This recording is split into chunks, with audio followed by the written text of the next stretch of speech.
Now we're going to move on to what is psychology, so go into the actual content of our course. And I guess I just encourage you to think about what is psychology. I think that sometimes within our work and within school, and then personal life, we have kind of like these popular opinions of what psychology is, but what is it exactly? So let's think about that just for a moment.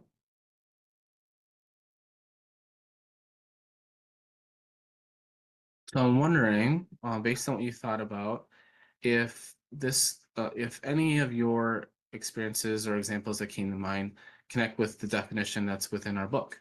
So the definition of psychology when it comes to our textbook is that it's a scientific study of the mind and behavior, and it's relevant to all aspects of the human experience. It can help us solve problems individually and societally. Topics in psychology are always larger and more complex than one perspective can understand and explain. So that's why it's important for psychologists like us to need to adopt diverse perspectives and study populations to and and be able to train each other in conducting research. That's where we're able to look at behavior and the mind when it comes to a bigger community. And making sure that we guard against assuming what is true, especially because sometimes our bias and being from a Western culture, we sometimes get into this false place of this is the way that the rest of the world works too. And so you'll see in the reading that of those weird examples, WEIRD. And so we got to be careful that if we're using research participants from Western educated, industrialized, rich countries and democratic backgrounds, we have to be careful that not assume that that's the general perspective of everybody. So psychology is these things, and then also it is these things we have to protect against assuming what's true based on our bias and being from Western culture. One way to break down psychology is in different categories. So there's different perspectives to look at psychology. And the first one is understanding broad patterns of behavior through an evolutionary perspective and cultural perspective. Those things can go hand in hand. Understanding thoughts and feelings, so cognitive perspective, emotional perspective, understanding roles of body and brain because our biological the composition of our body and then also our brain structures and things like that when it comes to neuroscience can make an impact. And then also understanding stable changing patterns of behavior from a developmental perspective, personality perspective, social perspective, and clinical perspective is another perspective to look at it. There's infinite amount of ways you can be involved in psychology in these different categories. There's a few connections that we made with some of these, but I think mostly it's developmental and perspective of the experience I've had learning about educational psychology. But I would encourage you, and I'm interested to know what kind of things, how do you want to connect with the work in psychology? Because for me, it could be, it could be developmental and social perspective of learning as a former teacher, a former elementary teacher. But for you, maybe it's neuroscience. Maybe that you want to go into more of looking at the medical clinical side of of psychology. So there's just some examples of the WEIRD concept or idea that we're talking about.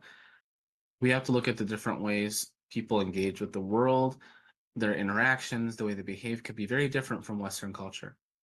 So this is just an example of where there's different countries that are similar to us when it comes to culture and behavior, but there's also countries that are very different and not necessarily wrong, but just different.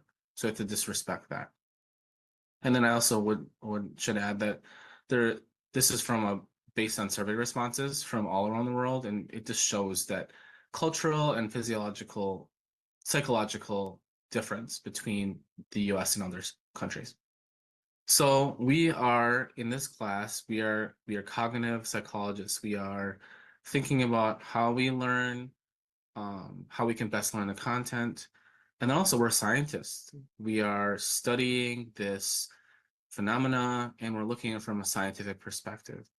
And psychological scientists understand that there's a continuous evolution of this topic, that it's always changing, and we have to look at it in different ways. The first way that we're looking at psychology is with curiosity and wonder, but also some healthy skepticism. And that's through a critical standpoint. So we're looking at things critically. And that's kind of like that, both those two things that I mentioned before, where it's like we're looking at different ideas and we're curious and want to gather information, but we also have to be careful where the information comes from. It's also summative. So using multiple sources of evidence, because we can't just make a conclusion based on one thing and say that's the absolute truth. We have to be bringing in different indicators of, of this phenomenon or something that's going on.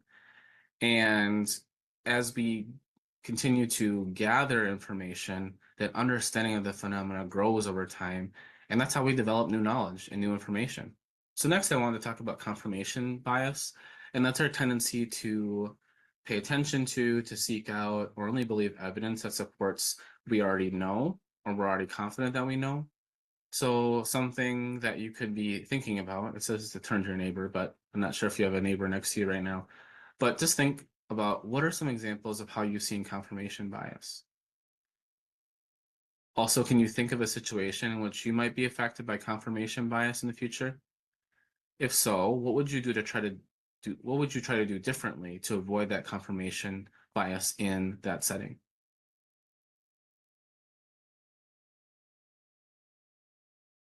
So there's lots of different examples of confirmation bias.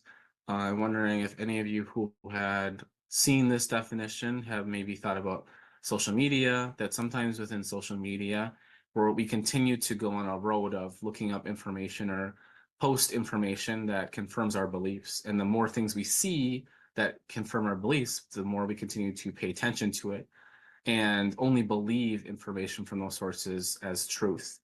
So one way to think as a scientist or a psychological scientist with this issue is that we have to look at things with skepticism and from different perspectives as well, and gather different types of information to make our judgments. So how do we do that? Well, we're thinking as scientists. Psychologists can be scientists and make sure that our information that we're gathering, the research, is reliable, it's verifiable, and it's also rigorous. So the facts and information indicates whether a belief or a proposition is true or valid. That's considered evidence. And based on observation and accurate measurements, then we can say that the scientific research is empirical, that we're able to gather information and be able to make some, like a hypothesis and gather results. There's something that's called pseudoscience, and that's a collection of beliefs or practices that are mistakenly thought to be based on valid science. And so we just have to be careful about the dangers of pop psychology. So just things that come out about psychology, we have to look at them like, where's the information being gathered, who's saying it, and then the pseudoscience, what I was mentioning. There are some consequences to believing in just pop psychology or pseudoscience. There's real impact.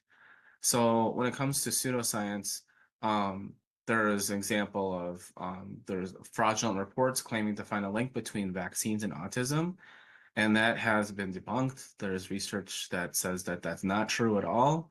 But the impact of that is, because there's reports of there's a link between vaccines and autism, there's reduced vaccinations that have led to outbreaks in infectious diseases that have been nearly eliminated. So that's like one of thousands of examples of how pseudoscience can impact our behavior.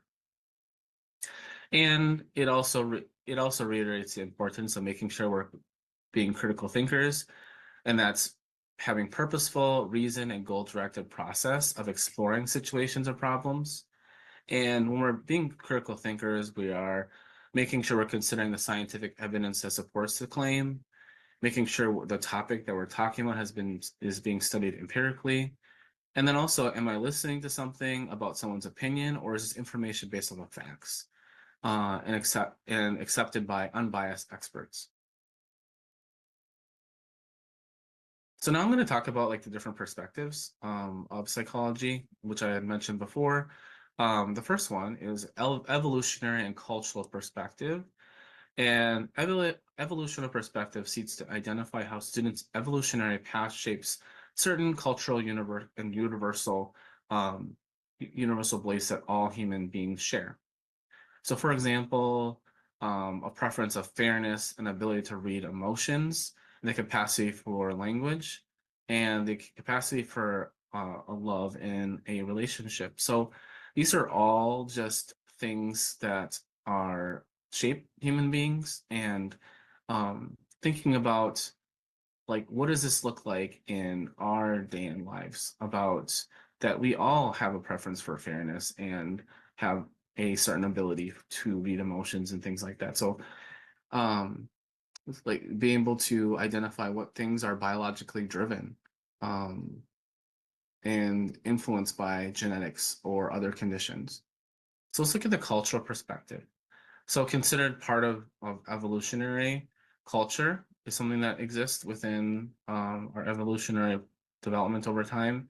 And culture is the rules, values, and customs and beliefs that exist within a group of people who share a common language and environment. A person can belong to many different cultures. So the other perspective we can look through is through a cognitive perspective. And that's studies and mental processes that underlie perception, thought, learning, memory, and language and creativity. Another perspective that links with cognitive perspective is the emotional perspective, and that seeks to identify how our capacity to feel, express, and perceive emotions influences decision making, behavior, and social relationships. Some examples of the findings is consistently viewing others, highlighted life moments on social media, takes an emotional toll on us. So that could be the influence of social media can cause different feelings and expressions of emotions. So that would be from an emotional perspective. Someone who is looking at research through this perspective would maybe looking at that link. The other thing that we need to think about is the cognitive emotional perspective together could be unconscious. And that's part of our mental life that influences our thoughts, feelings, and actions that we can't directly observe and which we are unaware. And this is common to look at in psychology because we can study anxiety, we can study depression, but sometimes those things are unconscious. Like like we can't just like look at it. Um, we can look at characteristics of behavior of someone who has those things. We can't like look at someone and just say, okay, that person has a sign of this because it's based on the characteristics and actions that could be showing those things. So both conscious and unconscious mental processes shape our interpretations of reality in the ways that affect our behavior. So the biological neuroscience perspective seeks to understand the underpinnings of how humans think, act, and behave, but through different ways, looking at genetic basis of things, looking at brain activity, looking at bodily reactions. So those would be just few of many different ways to look through psychology is through a biological and neurological perspective. So one thing, if you are involved in biological and neurological research, you could be looking at brain scans. And so sometimes what they'll do is they'll compare some kind of reaction or some kind of stimuli and then see what is the actual result of or impact on the individual with that stimuli. So as it says up here, clinical, developmental, cognitive, and social, that all can be examined as a brain phenomenon. Those are all things that can be looked at and looking at how the structures of the brain are influenced. So as you can see, if you look at the two different images here, the brain, um, if a individual is expecting mild discomfort in a situation, maybe these areas will light up in the brain. And then, as you can see, if the I almost said student because I'm thinking about experience of students and teachers, but if someone is expecting greater discomfort, maybe that brain activity would be more. But there's so many different ways you could look at it. You could be looking at whether brain activity goes down. It could be whether some parts are on and some parts aren't. It could be the interaction between those two. So there's many different ways you could be looking at that, but this is one of many. The other one is developmental perspective, and that studies how people change physically, cognitively, socially, and emotionally as they age. And some research questions that a developmental psychologist might ask would be, why do different age groups display different patterns of reasoning, language, and social behavior? Or how do early relationships create a template for how much we trust romantic partners in adolescence and in later in life? There's a personality perspective, and that seeks to understand aspects of behavior that are stable or changing over time, like personality. Um, so, some questions for a personality psychologist would be, what kind of traits do you think stay the same over time? And at what point do you think traits are fixed? So, are there parts of our personality that are fixed for forever, like for as long as we exist? So, those are things that you would be looking at. And then there's the social psychology perspective, and that considers how immediate context influences thoughts, feelings, and behaviors. Some things to think about would be, how does your reaction to a movie differ depending on where and with whom you watch it? Sometimes, like, your reaction to a movie could be different if you're going to a movie theater on your own as opposed to going with a group. And then also looking at the social psychological perspective is, how else does that context impact your behavior? Maybe the setting impacts your behavior, interactions with others impacts your behavior. So just looking at, like, what is it could be looking at the environment and how that influences your thoughts and feelings. The other perspective is the clinical perspective, and that focuses on the treatment of psychological disorders. And a goal could be improving human well-being, daily functioning, and social relationships through a clinical perspective. And one example would be, maybe you look at, as a researcher, romantic breakups and how they impact, or they're a predictor of depression, um, or negative effects that may require intervention, as in maybe there's like some kind of repetitive behavior that's happening with a certain student, that they are a student in a school, so some kind of repetitive behavior that's impacting their education, but it could be related to some kind of psychological disorder. That would be something that a clinical psychologist could be looking at, um, and many other different examples. So now I'm just going to talk about a certain effect or psychological phenomena, and you'll see several of these throughout our course.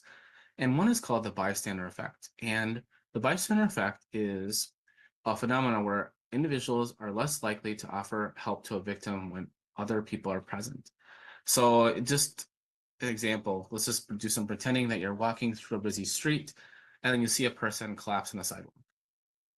Well, there's a study where this was done where there was a person like laying on the sidewalk, collapsed, and then despite several other pedestrians nearby, no one stops to help because everyone assumes that the other person will take action.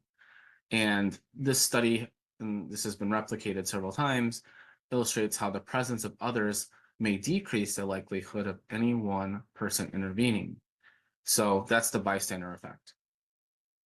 So with that said, what research question might each perspective have about the bystander effect? As you can see, and then one thing that I've been working on within my PhD program is building questions, looking at what kind of questions I want to ask about a certain phenomenon. But that question could be influenced on the different domains of what we talked about. So is it through an evolutionary perspective, through a cognitive perspective, through a biological perspective, or through a developmental perspective? That research question could be different. So, and then also some can overlap. So the next thing I was going to talk about is semester-long project connections. So these are discussion posts that you'll see every week, and you just apply what you learn in your own life. So what is like a real-world scenario? And how can you connect it with a concept from the chapter you read? So it's kind of like a short journal entry about how you personally witnessed a psychological phenomenon in your own life.